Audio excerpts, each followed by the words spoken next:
तो अख्तर अजीज़ ज़्यादा वक्त अपना कैंटीन में गुजारते थे।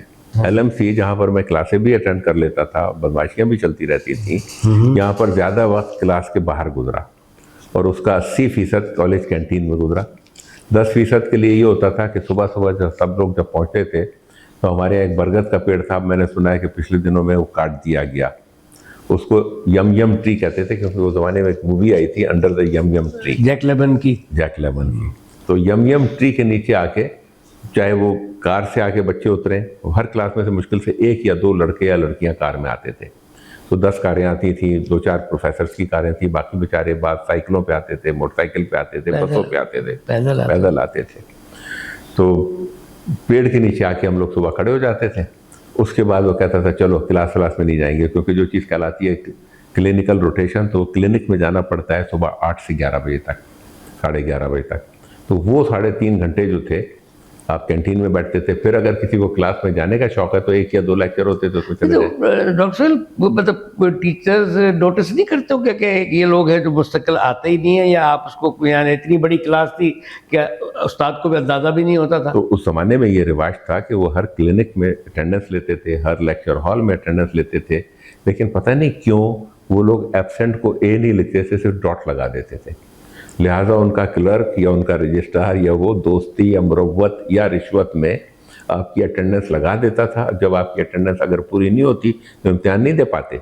मैं आम हालात में 3rd ईयर और MBBS का इम्तिहान नहीं दे सकता था, लेकिन क्लर्कों की और इनकी मेहरबानियों से बास को कोई तोहफा दे। अच्छा, ये जो क्लास में आप नहीं जाते थे तो फिर कैंटीन में क्या सारा दिन बैठ के चाय और समोसा ही खाते थे या कोई और भी काम? नहीं, उसका फिर एक तोड़ निकाल दिया था। एक गेम है जिसको आप जुए के तौर पर भी खेल सकते हैं, लेकिन वो ब्लैक कोइन कहलाता है, इंटरनेशनली खेला जाता है। उसमें थोड़ा सा हम लोगों ने चेंज किया, क्योंकि वो इंडिविजुअली खेला जाता है और इसमें बेईमानी होती थी, तो 2-2 आदमी आमने सामने बैठ के 4 की गेम कर दी। तो हमारे ज़माने के जो लोग हैं, हम ये समझते हैं कि हमसे बेहतर, मैंने कंप्यूटर पे उसको खेल के देखा, मैंने कंप्यूटर को हराया, हमसे बेहतर शायद दुनिया में कोई खेलता होगा। Really? उसमें इतना उसमें रियाज इसलिए हुआ कि सुबह 9 बजे से आपने खेलना शुरू किया, तो शुरू में 2-3 घंटे खेलते थे, फिर बढ़ के 5 घंटे हुए, फिर 7 घंटे हुए, फिर 10 से 12 घंटे रोज़। तो अगर आपने 1967 से शुरू किया और 70 तक, तो 3 साल की जो ट्रेनिंग आपको बताओ डॉक्टर मिलनी थी, उसकी जगह आपको ब्लैक कोइन की ट्रेनिंग मिली। चले, फिर सिलसिला वही टीचर्स की बात हो रही थी, नसीर शेख साहब के बारे में बात हुई, और यहाँ कौन असातिज़ा आपको बड़े जिनसे आप इम्प्रेस हुए और बड़ा अच्छा पढ़ाया? मेडिसिन में या कोई बुरा पढ़ाने वाला भी नहीं था? मेडिसिन में पढ़ाने वाले एक मरहूम थे, अब तो उनको मरे हुए मेरा ख्याल है कि 30 साल हो गए, ज़्यादा उससे भी 40 साल, ख्वाजा मुइन साहब। इनकी बड़ी अच्छी प्रैक्टिस थी फरीद चैम्बर में, बेइंतहा यारबाश, दोस्त, फ्रेंडली बहुत, और निस्बतन जवान। मेरा ख्याल है जब मरे हैं तो मुश्किल से 40-45 साल के थे ये। इनकी बेवा भी सफ़िया मुइन जिंदा है, और इनके ससुर जो थे वो मुमताज़ हसन थे, जो नेशनल बैंक के गवर्नर भी, स्टेट बैंक भी रहे हो? जी। अच्छा, जिन पे नोटों पे जिनके दस्तखत होते थे वो उनके ससुर थे। ये खुद पानीपत के थे, ससुराल इनकी पंजाब की थी। तो ये बहुत ही पढ़े लिखे और बड़े यारबाश आदमी थे, लेफ्टिस्ट थे। अच्छा। लेकिन कभी किसी के साथ जुल्म बेईमानी वो नहीं करते थे इसकी बुनियाद पे। ये लेफ्ट राइट पे भी थोड़ा बाद में बात करेंगे। और आइए आगे। और टीचर्स में सर्जरी में एक जो बाबा रिजवी कहलाते थे, अदीबुल हसन रिजवी से डिफरेंट है। हमारे ज़माने में अदीबुल हसन रिजवी थे ही नहीं जब मैं मेडिकल कॉलेज में था। आखिरी साल में ये आए थे, FRCS थे, और ये यूरोलॉजिस्ट नहीं थे। इनकी ट्रेनिंग ज़्यादातर इंग्लैंड में होता है कि जनरल ट्रेनिंग मिलती है, उसके बाद अगर आपको फेलोशिप मिल गई कार्डियक में तो आप कार्डियक बन गए, न्यूरोलॉजी मिल गई तो न्यूरोलॉजी बन गए। इनको शायद 6 महीने की जॉब मिली थी इंग्लैंड में, अभी हयात है और इनसे पूछा जा सकता है, और मैंने उनके सामने उनसे पूछा था। तो 6 महीने की करके जब ये वापस आए तो इनको सिर्फ एक ही जगह ओपन हुई थी कि यूरोलॉजी में काम कर लें। तो जैसे कहते हैं ना कि अगर आप गवैये अच्छे नहीं भी हैं तो रियाज कर करके आप पक्के हो जाते हैं, तो ये इस तरह से पक्के हुए हैं। लेकिन ये नेचर के बहुत अच्छे थे, हार्ड वर्किंग बहुत थे, अनबायस्ड थे, बावजूद इसके कि ये कट्टर शिया जो कि ये नहीं मानते हैं और कट्टर लेफ्टिस्ट थे। उसका निशानी ये है कि आप इनके वार्ड में आज भी चले जाएं तो हर आदमी जो है वो नाम मिलेगा, अली ज़हीर, अली नकी, अली रिजवी, अली जाफरी, ज़ैदी, अलबास्की। उसमें नाम में पहले मोहम्मद नहीं लगा हुआ होगा, पहले अली लगा हुआ होगा, फिर ही होगा। लेकिन चले, लेकिन बड़ी बड़ी इज्जत पाई है उन्होंने। हाँ, बड़ी इज्जत बड़ी पाई। खिदमत की है उन्होंने। और ये यूपी में, ईस्टर्न यूपी के थे, जो बिहार के करीब पड़ता है, और ये जौनपुर के करीब किसी छोटे शहर के या कस्बे के थे, जहाँ पर शियाओं का काफ़ी बड़ा वो है, मुझे उसका नाम भूल गया। अच्छा, अब आपका MBBS हो गया। MBBS का भी बड़े मज़े की बात है, उस ज़माने में 3rd ईयर में एग्ज़ाम होता था, 4th ईयर में नहीं होता था, लिहाजा फिर फाइनल ईयर में सारे सब्जेक्ट देने पड़ते थे। 3rd ईयर में सिर्फ 3 सब्जेक्ट थे, वो थे आपके ज्यूरिस्प्रूडेंस, हाइजीन और पैथोलॉजी। अगर पूरी क्लास में फ़र्ज़ कीजिए 100 लड़के हैं और अगर फेल होने हैं 40 या 50 एनुअल में, इतने फेल होते थे, टीचर बड़े सख्त थे, तो वो पैथोलॉजी में फेल होते थे। जो पैथोलॉजी में फेल पास हो गया तो वो ज्यूरिस्प्रूडेंस और हाइजीन में फेल नहीं होता था। अगर उसके बावजूद भी अगर कोई फेल है तो 1-2 लड़के। आपका मेडिसिन में ज्यूरिस्प्रूडेंस का क्या काम? हाँ, काम पड़ता है भाई। अगर मैं जब बाद में मेडिको लीगल में गया, पोस्टमार्टम्स किए, अगर मैंने उस ज़माने में नहीं सीखा होता तो ऐसे MBBS आपको ज़रूरत है, तो कानून भी हमें मालूम होते थे। मुझे दफ़ात याद थी कि कौन सी दफ़ा किस चीज़ पे लगेगी।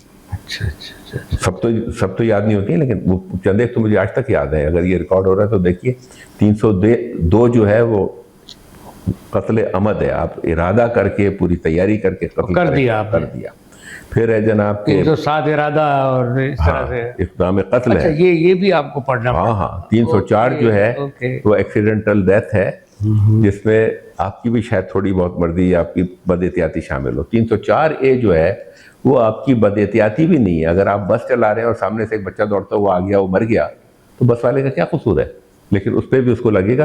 लेकिन उसकी 304A की सज़ा मुश्किल से 1.5 साल सिंपल इम्प्रिजनमेंट थी, अगर जान भी ले लें। 304 की सज़ा मैक्सिमम 3 साल थी, लेकिन कत्ल अमद की सज़ा या तो 14 साल। ये डॉक्टर के लिए जानना जरूरी था। नहीं, और इस तरह भी होता था, ख़ासतौर पे मैं मेडिको लीगल अफसर रहा, कि अगर कोई रेप का विक्टिम आया है तो आपको उसको एग्जामिन करना आना चाहिए। अगर कोई एक्यूज़ लाया गया है तो उसका आप सीमेन वगैरह कलेक्ट करके उसको लैब में भेजने की आपको तमीज़ होनी चाहिए।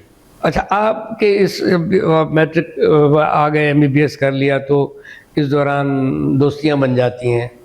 हम जो लोग क्लास फेलोज होते हैं, चाहे वो कोई जूनियर हो कोई सीनियर हो, उसमें से चंद नाम। हाँ, उस ज़माने में मेरी क्लास में, लेकिन उस शख्स को मरे हुए 1994 में मर गए, जब हमें पास किए हुए 25 साल हुए थे। जिस दिन हमारी यूनियन थी, उस दिन मुझे खबर मिली थी कि वो एज ए लावारिस दफन किए गए हैं लाहौर में। वो बाद में ड्रग एडिक्ट हो गए थे। मेरे हिसाब से उससे अच्छा इंग्लिश में डिबेटर मैंने आज तक पाकिस्तान में नहीं देखा। और उसकी निशानी ये है कि शाहिद अजीज सिद्दीकी साहब, जो सेक्रेटरी और क्या कमिश्नर और क्या क्या होकर रिटायर हुए हैं, इनका उनसे मुकाबला। Shahid Aziz Siddiqui was a very good debater, लेकिन वो हमेशा कोशिश करते थे कि अगर सलीम बुखारी किसी जगह इंटर कॉलेजिएट में जा रहा है तो ये वहाँ ना जाएं, तो कि ये दूसरी जगह जाएं तो इनको वहाँ फर्स्ट प्राइज़ मिल जाएगा। सलीम बुखारी ये करता था कि वेट करता रहता कि देखो ये कहाँ जा रहा है। तो उस ज़माने में डेट होती थी कि लास्ट डेट आपकी सबमिट करने की है, अगर उसके बाद नहीं करेंगे तो आप पार्टिसिपेट नहीं कर सकते। तो दोनों देखते रहते थे।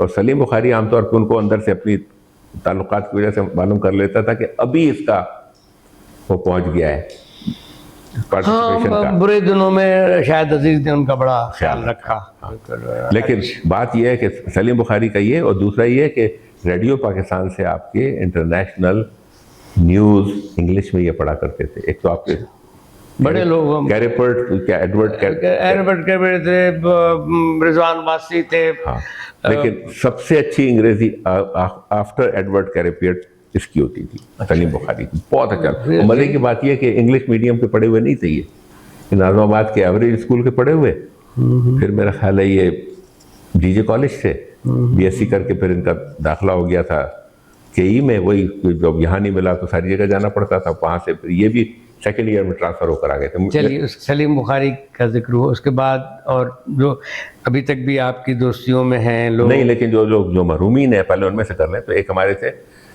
अब्दुल वासे समदानी से लोग समझेंगे पंजाब से थे, लेकिन वो कोई इनके ख़ानदान में समद होते थे, तो ये भोपाली थे। तो इनके नाम का इनके भाई ने एक अस्पताल गुलशन में खोला हुआ है, समदानी हॉस्पिटल। वो खुद भी जो डिप्टी डीएमएस भी डीएमएस जो कराची में रहे, मेरा ख्याल है फिर सिविल हॉस्पिटल के एमएस भी रहे। उसके बाद वो अचानक हार्ट अटैक से मर गए और बड़ी जल्दी मरे। मेरा ख्याल है 81 में उसका इंतकाल हो गया। सलीम बुखारी का 94 में हुआ। तो हमारे क्लास वालों में से 2-3 लोग बड़े जल्दी मरे। एक वो जो मेरे खिलाफ इलेक्शन लड़े थे, अनवर अलीम, वो भी मेरे 82-83 में निकल गए। और उसमें बड़े मज़े की, अभी हाल का एक दिल्ली किस्सा आता है कि एक दुकान है यहाँ पर दमदमा पे, तो उसमें हम कहे साड़ी वाड़ी लेने, मेरी बेगम साथ में थी, तो फ़र्ज़ कीजिए उसने साड़ी की कीमत बताई 40,000 रुपये। मैंने ऐसी जिक्र निकाला कि भाई ये तो उन लोगों की दुकान होती थी ना जो अनवर अलीम होते थे बिहार के और फला। कहने लगे आप कैसे जानते हैं? मैंने कहा वो मेरे क्लास वालों थे। तो जो भी जवान आदमी था 30-40 साल का, कहने लगे आपके कब क्लास वालों थे? तो मेरी तो आदत है बकौल आपके कि फ़ौरन डोमिसाइल पता कर लो उसका। तो फिर मैंने उनका पूरा बैकग्राउंड बताया। फिर हाँ, फिर मैंने उनको बताया। क्या लगे वो, मैंने कहा यार उनकी बेवा जो है कारपोरल कैनेडी रोड पे न्यूयॉर्क में फला जगह रहती थी। उनकी बेटी जो है जब तक वो 22-24 साल की नहीं हो गई, शादी नहीं हो गई, उस औरत ने दोबारा शादी नहीं की थी। सब कुछ हुआ तो उसने मुझे उस दिन वो आधी कीमत से साड़ी दे दी। जी आप तो चचा के दोस्त निकले। अच्छा जी, ये आगे चले, मरहूमीन का जिक्र करते चले जा रहे हैं आप। तो समदानी हो गए, सलीम बुखारी हो गए। जिंदा लोगों में जो हमारी क्लास से सबसे पहले जो टीचिंग में गए और प्रोफेसर बने वो माशाल्लाह हयात है, आले हसन जैदी साहब, पैथोलॉजी के हैं। पैथोलॉजी के, ठीक है। इनके साथ भी रहे वो। हाँ, एसएमसी के भी और 1-2 जगह और के भी। उनके साथ गज़ब ये हुआ कि जिस ज़माने में शिया सुन्नी फसाद कराची में हो रहा था, तो सुन्नी उनको शिया समझते थे और शिया उनको सुन्नी समझते थे, और वो ख़ुद कभी डिक्लेयर नहीं करते थे कि वो खुद क्या हैं। तो जब उनको गोली लगी और मरते मरते बचे, तो शुबा ये है कि सुन्नी ने उनको शिया समझ के मारा है या शिया ने उनको मुझे बड़े अरसे के बाद, उनकी गोली लगने के बाद, उनकी महमूदात बहन मिल गई जो हमारे मरहूम दोस्त की बेवा है। एक होते थे, हम लोग उनको शहजादा कहते थे, शहजादा सलीम। नहीं आईबी के अच्छा। डीएसपी जो होकर रिटायर हुए। अच्छा। तो वो उनके रिश्तेदार थे। तो वहाँ से पता चला, कह लगे नहीं इनके यहाँ ये रिवाज था कि जैसे मिसाल के तौर पे आले हसन के दादा ने शादी की तो सुन्नी, तो दादी शिया। शर्त ये लगाई कि जो लड़की होगी वो शिया पैदा होगी, लड़का जो होगा सुन्नी पैदा होगा। फिर उनकी शादी हुई, फिर ये शर्त लगी, तो उस हिसाब से आले हसन के हिस्से में सुन्नी मज़हब आया। उन्होंने शादी भी पाकिस्तान की पहली फ़ीमेल जज की बेटी से की। पहली फ़ीमेल जज थी मिसेस सुरैया अहमद पाई, और उनकी ये बेटी है फौजिया पाई। ये हमारी क्लास वालों थी। अच्छा, और आगे? तो उस ज़माने में मशहूर लड़कों में से, हमारी क्लास में से, मैं एक दिन बैठ के हिसाब लगा रहा था, तो हमारी क्लास के 150 के बाद में ट्रांसफ़र होकर मेरी तरह जो लोग आए, सब मिला के 250-250 में से 50 तक तो मैंने गिनती रखी जो मर चुके हैं। अब उससे भी ज़्यादा मर गए हैं। हर साल कम से कम 5-7 लोग निकल रहे हैं, उससे भी ज़्यादा निकल रहे हैं। आगे गए कुछ? हाँ, बाकी जो है तैयार बैठे हैं। और मेरे पास लिस्ट होती थी, फिर हमारे दोस्त जो है कलीमुल्लाह तहीम नाराज़ हो गए। क्या लगे साले तुम मुर्दों का हिसाब रखते हो? मैंने कहा सिर्फ मुर्दों को ही नहीं रखता, मैं पोस्ट ग्रेजुएट का भी रखता हूँ। तो जितनी भी क्लासें निकली हैं उस ज़माने की MBBS की, सबसे ज़्यादा पोस्ट ग्रेजुएट हमारी क्लास वालों ने की है। सबसे ज़्यादा टीचिंग में, सारे कैंटीन में बैठने वाले, मेजॉरिटी कैंटीन में बैठने वाले। मतलब ये था, जिनको लोग समझते थे कि ये पढ़ नहीं सकते, जब पढ़ने पे आए तो सबने पढ़ के दिखाया। और उससे कोई फ़र्क नहीं पड़ा अगर क्लास अटेंड करते। ये मैं इसलिए नहीं कह रहा कि कोई एनकरेज हो कि क्लास में ना जाए, लेकिन अगर क्लास में ना भी जाएं और आपके पास इतनी इंटेलिजेंस है, आप खुद भी पढ़ के उसको मेकअप कर सकते हो और आप आगे निकल सकते हैं। और मेरे साथ बदकिस्मती हुई, मुझसे किसी ने पूछा था कि जब मैं इंटर में था तो मेरी माँ चाहती थी कि मैं डॉक्टर बन जाऊँ, तो मैंने मेडिसिन दिया, दाखिला मिल गया। उसके बाद उन्होंने सिर्फ एक ही रिक्वायरमेंट लगाया, कहने लगे बेटा साल नहीं ज़ाया करना कोई। तो हमारा भी एम सिर्फ इतना ही था कि बेयरली पास हो जाए। अगर वो कहती थी बेटा फर्स्ट पोजीशन लाओ तो लानी पड़ती, लेकिन हम कभी उसके मुकाबले में ही नहीं गए। लेकिन मेरा ख्याल उसमें अच्छा ही हुआ, क्योंकि बाकी जितनी हरकतें की हैं वो पढ़ने की वजह से वो नहीं होती। अच्छा, अब और भी आपके दोस्त हैं, इनको मैं भी कुछ लोगों को जानता हूँ, तो फिर आप MBBS कर लेते हैं, फिर मेरी मालूमात के हिसाब से हाँ, फौज में चले जाते हैं। ये बड़े मजे का है। पहले हाउस जॉब करते थे, सर्जरी और मेडिसिन में की। ठीक है। उसके बाद आपको पैसों की ज़रूरत है, क्योंकि मैंने एक जॉब पैसों वाली की, मेडिसिन के बाद अख्तर साहब के पास न्यूरोलॉजी में। तो उस ज़माने में जॉब निकली, एपिडेमिक डिजीज़ हॉस्पिटल कहलाता था, जिस पे अब SIUT बना हुआ है उस जगह पे। तो उसमें हम 3-4 दोस्त एक साथ वहाँ पर अपॉइंट हुए, मोइज़ खान, मैं, डॉक्टर निसारुल हक ऑफ बर्मिंघम एंड मीर फसीउल्लाह। तो अगर टोटल उस अस्पताल में 8 डॉक्टर थे तो 4 हम लोग थे। और वो ज़माना भी बड़े मज़े का था। और वो डिजीज़ भी बहुत कम लोगों ने देखी होंगी। मेरा ख्याल है मुझे ज़िंदगी में 2 बड़े अनयूजुअल डिस्टिंक्शन हासिल हैं। एक तो ये कि मुझसे ज़्यादा किसी ने भी इस वक्त जो डॉक्टर जिंदा है चेचक के और इस तरह के मरीज़ नहीं देखे हैं, जितनी तादाद में जितनी तादाद में मैंने देखा। सन 70 में इस पाकिस्तान से डर नहीं लगता था आपको? नहीं, तो उन्होंने अब एक चीज़ पे मुझे आज भी यकीन है, जब भी था, कि जब आपका वक्त आएगा कोई रोक नहीं सकता, और नहीं आएगा तो कोई ले जा नहीं सकता। तो उसमें डर नहीं था। मैंने सिर्फ ये एहतियात की थी कि मेरा भाई जो मुझसे 14 साल छोटा था, तो अगर मैं उस वक्त 25 साल का था और वो 11 साल का था, तो मैं महीनों घर नहीं जाता था। और जब घर जाता तो बहुत अच्छी तरह से नहा के, नए कपड़े पहन कर, फलां करके, फिर 2-3 दिन घर ही में रहता था। मम्मी कहती थी क्या हुआ? मैंने कहा छुट्टी लेकर आया हूँ, मैं यहाँ रह रहा हूँ। तो वो एहतियात की है मैंने। और दूसरा एजाज़ आपको? वो पाकिस्तान के जो POW मिले, उनमें से मेरा ख्याल है 34,000 फौजी थे, लेकिन जो टोटल आए थे वो 94,000 थे। तो 94 में से औरतों को छोड़कर मैंने 99% से खुद हाथ मिला के उनको लाहौर के वाघा बॉर्डर पे रिसीव किया है, क्योंकि मैं फ़ौज में 1971 में चला गया था। और वहाँ पर भी हालांकि बहुत डॉक्टर थे, पंजाब के थे, WFP के थे। आपकी फौरी अपॉइंटमेंट वहाँ मतलब वॉर की वजह से आपको रख लिया गया था, या आप एक रूटीन में वहाँ गए और सर मुंडाते ही ओले पड़े आप? ये बड़े मज़े का था। अब हमारे ज़माने में कोई फ़ौज में नहीं जाता था, ठीक। और जो जाते थे वो पक्के फ़ौजी हो जाते थे। उनको बाकायदा PMA में ट्रेनिंग मिलती थी। एबटाबाद मेडिकल सेंटर में उनको लेफ़्ट राइट भी सिखाया जाता था, खाने पीने के आदाब सिखाए जाते थे, फला कुछ। जब ये अचानक जंग शुरू हुई तो हमारे अस्पताल के एडमिनिस्ट्रेटर थे कर्नल फ़खर साहब। उन्होंने आके तकरीर की और फिर उनके ऑफिस में हम जाके मिले, कहने लगे इस वक्त मुल्क का सवाल है, फला है। तो मैं रजिस्ट्रार भर्ती हो चुका था सर्जन फजल इलाही के पास, और सद्दीक मलिक मेरे हाउस ऑफिसर थे, ज़हूर मेरे हाउस ऑफिसर थे उस ज़माने के, समीउल्लाह उस ज़माने में हाउस ऑफिसर थे, ये लोग मेरे हाउस ऑफिसर थे। तो मैंने कहा कि मैं वॉलंटियर करता हूँ। मैं ये समझा कि सिर्फ जंग के लिए ले जाए जा रहे हैं, हमें सर्जरी आती है, लोगों को गोलियाँ लगेंगी, खटाखटा मिलकर वो करेंगे, उसके 1 महीने बाद वापस आ जाएंगे, 1 हफ्ते के बाद। फिर हम 3.25 साल तक फ़ौज में रहे, जिसका उन्होंने हमसे कोई मसरफ नहीं लिया, टोटल वक्त ज़ाय हुआ। लेकिन वो तजुर्बा भी खूब था मेरे ज़िंदगी का। अगर नहीं होता तो मुझे आर्मी के अंदरूनी हालात या उनकी जो वर्किंग है या जो उनको मेंटालिटी है वो समझ में नहीं आती, और आज तक वो नहीं बदली है। उसकी क्लासिकल एग्जांपल ये थी कि अगर आप किसी भी फ़ोन पे गुफ्तगू सुने, उस ज़माने में वो वाला फ़ोन होता था जिसको हम गुगू फ़ोन बोलते थे फ्रंट में, तो एक हमेशा सीनियर होगा, एक जूनियर होगा, चाहे वो 2 दिन ही हो। तो एक तरफ से आदमी बोले चला जाएगा, दूसरी तरफ से yes sir yes sir yes sir yes sir yes sir कर देगा, फिर उसके बाद बोलेगा ओवर एंड आउट, और वो आदमी आउट हो जाता था।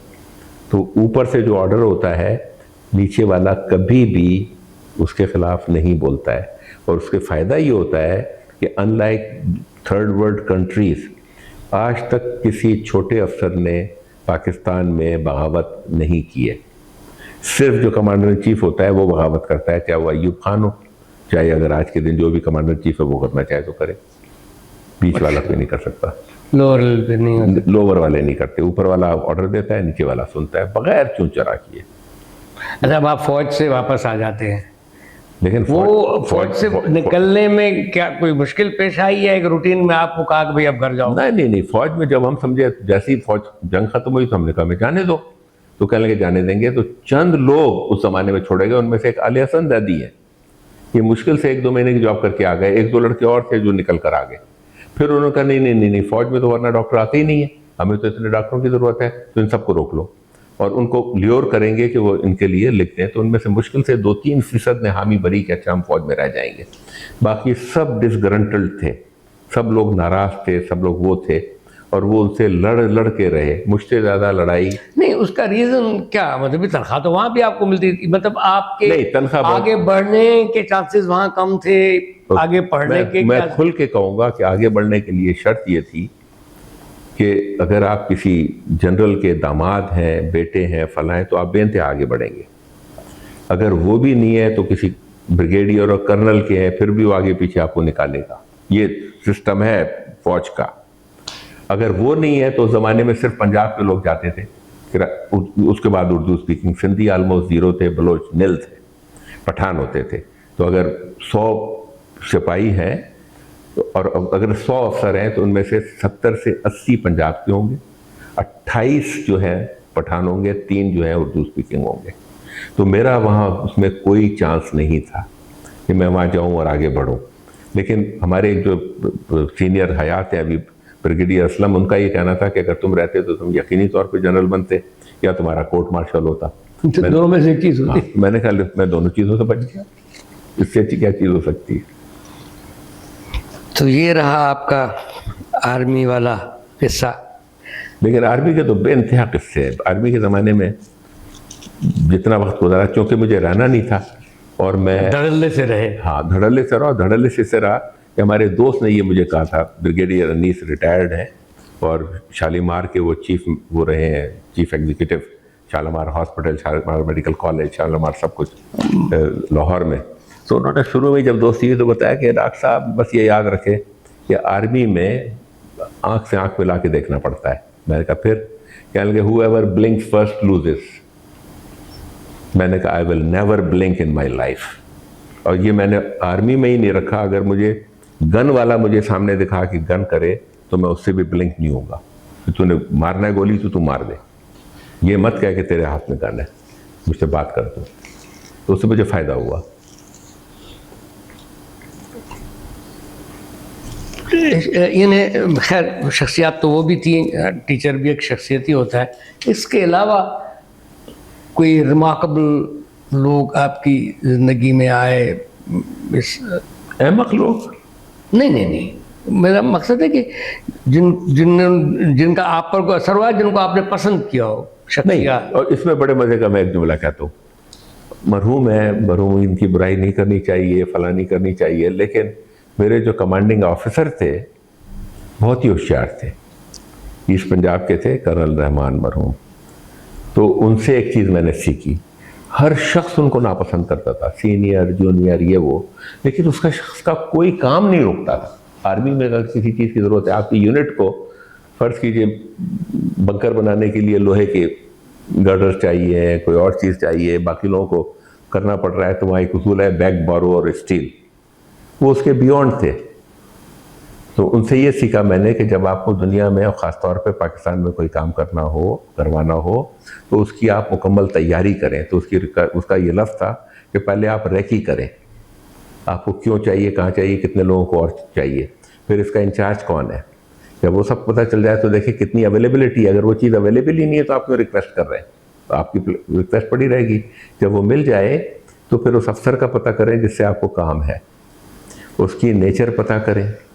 उसके पास जाने से पहले वो हंस के ये कहा करता था, आप ये पता कर लें कि ये पीर और जुमा तो नहीं है, फ़ौरन ऑफिस खुलते ही आप नहीं जा रहे, आप लंच के बाद जाएं, मंगल बुध जुमेरात को फारिग बैठा होगा, पेट भरा हुआ होगा, कोई नहीं, और कभी उसको ये नहीं कहें कि कोई इशू है या प्रॉब्लम है। वो पूछेगा कैसे आए, कह लगे सर बस सब ठीक है, हर चीज़ फाइन है, बस ठीक है। फिर कैसे आ गए, तो एक छोटा सा था, मेरा ख्याल है आपके लिए तो बाएं हाथ का है, वो मैं ही कर लूँगा, अगर आप कहें तो मैं ऐसे कर लूँ। तो उनकी समझ ही नहीं आता था कैसे कर लें कि सर वो ये चीज़ें पड़ी हुई हैं, मैं उठा के ले जाता हूँ, वहाँ कर लेंगे। तो उनके पास जवाब, तो वो ये कहते थे कि ये कर्नल रहमान का कहना ये था कि अगर आप किसी बॉस के पास दस्तखत कराने जा रहे हैं और उसको पता है कि आखिर वो ये बहाना करेगा कि मैं वो पेन लाना भूल गया जिससे मैं दस्तखत करता हूँ, वो ग्रीन रंग का है, तो आप अपनी जेब से 5 पेन निकाल के उनके सामने रखें कि सर कौन सा वाला शेड चाहिए, ये 3 ग्रीन के हैं, दो लाल के, 1 नीले का है, दस्तखत आप करते हैं। तो उससे भी बहुत कुछ सीखा, बुरे आदमी से अच्छी चीज़ें सीखी। उसका काम मैंने कभी रुकते हुए नहीं देखा। अब इस बातें तो बहुत हैं, आप भी नहीं थकेंगे बोलते हुए, लेकिन फिर भी थोड़ा सा जो प्रोफेशनल आपने यहाँ सीखा, यहाँ से आप बाहर चले गए, वहाँ भी आपने ज़ाहिर है अमेरिका और इंग्लैंड का उसूल है कि जब तक उनके इम्तिहान आप पास नहीं कर सकते तो उनके लिए आप ज़ीरो हैं, कोई डॉक्टर नहीं बन सकते आप। वो पास किया आपने, फिर आपने, और यहाँ भी मतलब हर चीज़ में तरक्की हुई, तो यहाँ भी कुछ लोग वहाँ रहे, पढ़ा आपके दोस्तों में से, फिर वो यहाँ आ गए। आपने नहीं सोचा इस तरह से आने को, वापस आने को यहाँ पर? नहीं, जब मैं गया हूँ इस मुल्क से तो मेरे तमाम बहन भाई माँ बाप सब लोग अमेरिका शिफ्ट हो चुके थे, मैं अकेला रह गया था। और मेरी तब भी ये नियत थी कि मैं इंग्लैंड से पढ़ के पाकिस्तान वापस आके प्रोफेसर बनूंगा। तो जब मैं आयरलैंड में था तो मेरे इमीडिएट बड़े भाई मरहूम परवेज़ मकबूल आए, कहने लगे तुम यहाँ क्या कर रहे हो? मैंने कहा मैं FRCS पार्ट 1 मैं दे चुका हूँ, पार्ट 2 की तैयारी कर रहा हूँ, ये कर लूँगा। फिर क्या करोगे पाकिस्तान में तो घर वाला कोई है ही नहीं। मैं कहा वहाँ रहूँगा, आप लोग आया जाया कीजिएगा, घर बनाएंगे, फला करेंगे, ये होगा वो होगा। हम एक छोटे से घर में रहते हैं 240 गज के गुलशन इकबाल में। तो कहने लगे नहीं तो फिर यहाँ क्यों रहते हो, तो अमेरिका क्यों नहीं आते? मैंने कहा नहीं। कहने लगे इसका मतलब है तुम ये इम्तिहान नहीं पास कर सकते। और ये चीज़ मुझे हमेशा तंग करती है, कोई ये कहे कि आप ये नहीं कर सकते। मैंने कहा मैं आपको पास करके दिखाता हूँ। बजाय FRCS का इम्तिहान लेने के ECFMG दिया, पास हो गया, जो भी उस ज़माने में कहलाता था। अब हो गया तो मैंने कहा, मैं कहने लगे नहीं, अब बड़े भाई आए, सारा सामान उठाया मुझसे, कहने लगे चलो। उस ज़माने में आसानी होती थी कि उन्होंने मेरे बगैर पूछे मेरे बिहाफ पे वहाँ पर इमिग्रेशन को भी अप्लाई कर दिया। डॉक्टरों को वैसे भी मिल जाता था इमिग्रेशन, लेकिन जनाब जब वो नंबर आ गया कहने लगे तुम ये कैसे छोड़ सकती हो, अच्छा इमिग्रेशन लेके चले जाओ। उसके बाद कोई आता नहीं। जब वहाँ गए तो उन्होंने कहा अब यहाँ रेजिडेंसी भी कर लो। रेजिडेंसी मिल गई। रेजिडेंसी में मेरा जैसा ज़िद्दी आदमी, हमारे एक दोस्त हैं शाहिद अली, अब बेचारों की काफ़ी तबीयत ख़राब है, लंग फेल हो गए उनके, मेरे ही शहर में सेंट लुइस में रहते हैं। तो उनसे मशवरा हुआ, मैंने कहा यार शाहिद अली 70 में MBBS किया था, 77 में मैं यहाँ पर आया हूँ, अब मैं यहाँ क्या करूँगा? कहने लगे हाँ अगर तुम सर्जरी करोगे तो अब तुम्हारी उम्र हो रही है 33, अगले साल तक रेजिडेंसी मिलेगी, तुम 34 पे तुम 5 साल की सर्जरी करोगे, वो फिर 40-41 पे शुरू करोगे, कहीं गांव में नौकरी मिलेगी, फिर हाथ में राशा आ जाएगा 50 साल तक, ये तो बेकार फील्ड है। तो मैंने कहा अच्छी कौन सी है? कहने लगे ऐसी होती है जिसमें दिमाग ही आँखें काम करें और आपकी नॉलेज के लोग पैसे दें। मैंने कहा वो कौन सी होती है? कहने लगे 2-3 है। बताओ। एक कहने लगे डर्माटोलॉजी, जो पाकिस्तान में ज़्यादा इंपॉर्टेंस नहीं दी जाती, वहाँ पर डर्माटोलॉजी का ये आलम था कि क्लास का सिर्फ टॉप का स्टूडेंट जा सकता था, या प्रोफेसर ऑफ डर्माटोलॉजी का बेटा बहू बेटी दामाद, दैट्स इट, और कोई नहीं जा सकता था। मैंने कहा तो वो तो मैं नहीं जा सकता, और कोई है? क्या लगा दूसरी है रेडियोलॉजी, नियरली इम्पॉसिबल। मैंने कहा मैं इम्पॉसिबल ही ढूंढूंगा। तो बाकी लोग जैसे ही वहाँ पर अप्लाई करते हैं 2 महीने के अंदर जॉब मिल जाती थी, मुझे 3 जॉब मिल गई थी, सर्जरी में भी, मेडिसिन में भी, सबके कॉन्ट्रैक्ट ले लिया। खालिद रियाज उस ज़माने के मेरे साथ थे और मैंने उनको ज्वाइन नहीं किया, क्योंकि जहाँ मैं रेडियोलॉजी में इंटरव्यू देने जाता था तो कहते थे जी अब हमें तो अमेरिका का वो चाहिए तजुर्बा। मैंने कहा जी ये मेरे पास ऑफ़र है, बताइए कौन सा तजुर्बा चाहिए, मेडिसिन, सर्जरी या पीडियाट्रिक, तीनों ऑफ़र है मेरे पास। तो वो बेसिकली नॉन वाइट को लेना ही नहीं चाहते थे, ना लेते थे उस ज़माने में। जब मैं अमेरिका पहुंचा हूँ तो पूरे पाकिस्तान के मुश्किल से 13 या 14 शख्स मुझसे जो सीनियर लोग थे रेडियोलॉजिस्ट बने थे। अब तो वहाँ लाइन लगी हुई है, हर साल कम से कम 30-40 लड़के खान के जाते हैं रेडियोलॉजी में। तो उसमें जहाँ इंटरव्यू में जाता था तो वो किसी ना किसी बहाने से टाल देते थे, लेकिन मैंने भी सोचा हुआ था कि मैं करके रहूँगा, लेके छोड़ूंगा। तो कोई साल के बाद इत्तेफाक से क्लर्क की गलती से, जो औरत थी, मेरे नाम भी इंटरव्यू आ गया। मैं चला वहाँ गया तो कोई मुझे लिफ्ट ही नहीं करा, किसी से बात करनी किसी। तो एक जगह मैं बैठा तो वहाँ पर चेयरमैन भी था, दूसरा भी था।